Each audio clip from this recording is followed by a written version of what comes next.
We've all heard the comforting myth that Albert Einstein failed high school math. It's a great story for anyone struggling with calculus, but it's completely false. He had mastered differential and integral calculus by the time he was 15. His real hurdle was a severe allergy to rigid rules and rote memorization. The spark that set him apart didn't happen in a classroom. It happened in bed at age 5, when his father brought him a simple magnetic compass. No matter which way he turned the device, the needle always pointed north. To young Einstein, this meant there was an invisible force, entirely hidden from the human eye, moving objects in the physical world. He wanted to know exactly how that hidden machinery operated. But wanting to understand the universe and surviving the militaristic schools of 19th century Germany were two very different things. Students were expected to sit still and never question their teachers. Einstein pushed back against this mechanical learning until he simply dropped out. Even when he eventually got into university in Switzerland, his stubbornness and refusal to attend classes that focused on outdated theories got him blacklisted by his professors. Upon graduation, he was the only student in his class denied a teaching position. Broke and cut off from the academic establishment, Einstein finally landed a low-level job as a third-class examiner at the Swiss Patent Office in Bern. To the outside world, he had settled for mediocrity. In reality, the patent office was the perfect intellectual incubator. Analyzing blueprints for synchronized clocks and electrical signals trained his mind to break down complex physical problems into simple, highly visual components. Because he finished his work in just a few hours, he spent the rest of his shift conducting mental simulations. This quiet period of intellectual freedom culminated in 1905, during what historians now call his miracle year. At his desk, Einstein used his downtime to run vivid mental simulations of physical laws. He vividly imagined himself moving through a dark vacuum, trying to catch up to a beam of light. He wondered what that light would look like if he could travel right alongside it. If the speed of light remains a rigid constant, then something else has to give: space and time. To keep light speed constant, physical rulers shrink and ticking clocks slow down, depending on how fast you are moving. He called this special relativity, and it was just one of 4 foundational papers he published in a matter of months. He also wrote mathematical proofs confirming the physical existence of atoms and established that mass and energy are entirely interchangeable, famously written as E equals mc squared. His 1905 papers redefined how physicists understood light, space, and time. But as he finally entered the academic world, a glaring problem haunted him. Special relativity only worked for objects moving in straight lines at constant speeds. It ignored the accelerating force of gravity. Sir Isaac Newton had described gravity as a force that acted instantly across vast distances.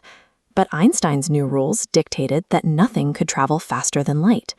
To decode the real universe, he realized he would have to dismantle Newton's widely accepted laws.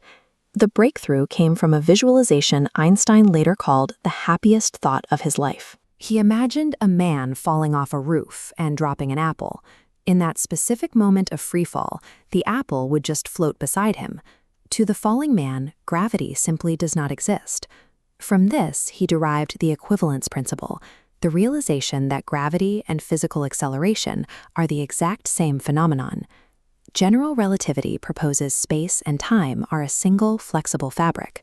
A massive star weighs the grid downward into a deep curve. Gravity is geometry. Planets simply roll along the curved slopes created by that heavy central mass. The math was beautiful, but it needed physical proof. In 1919, an expedition photographed a rare total solar eclipse. It proved the sun's mass bent the starlight passing behind it, exactly as Einstein predicted. Following the devastation of World War I, this unifying scientific victory was a cultural earthquake. Overnight, the former patent clerk with messy hair and missing socks was recognized globally as the symbol for genius. As the 1920s ended, the Weimar Republic collapsed in Germany. The Nazi Party violently rose to power, targeting Einstein for his Jewish heritage and his vocal pacifism. He formally renounced his German citizenship and fled to America. The world-renowned physicist was now a refugee. He found sanctuary in Princeton, but the rest of the world was barreling toward war. In 1939, a Hungarian physicist named Leo Szilard tracked Einstein down with news that scientists had figured out how to split the uranium atom.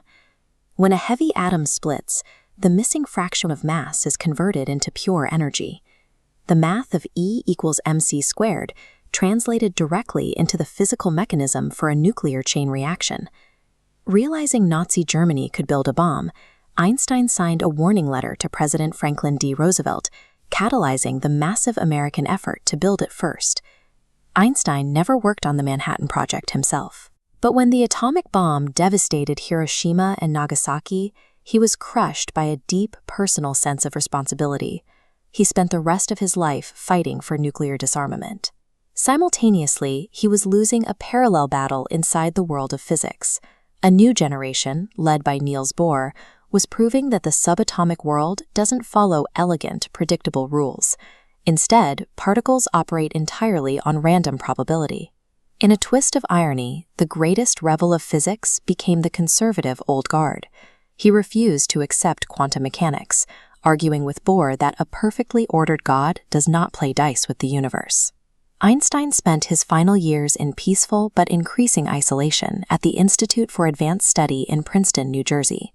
While his peers explored the chaotic probability of quantum mechanics, he embarked on a 30-year quest to formulate a unified field theory, a single mathematical framework connecting gravity and electromagnetism.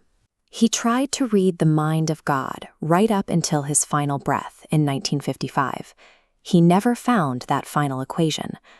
While his specific theories gave us the foundation for GPS and black holes, his life proved that a fearless, rebellious human imagination can rewire our understanding of the cosmos.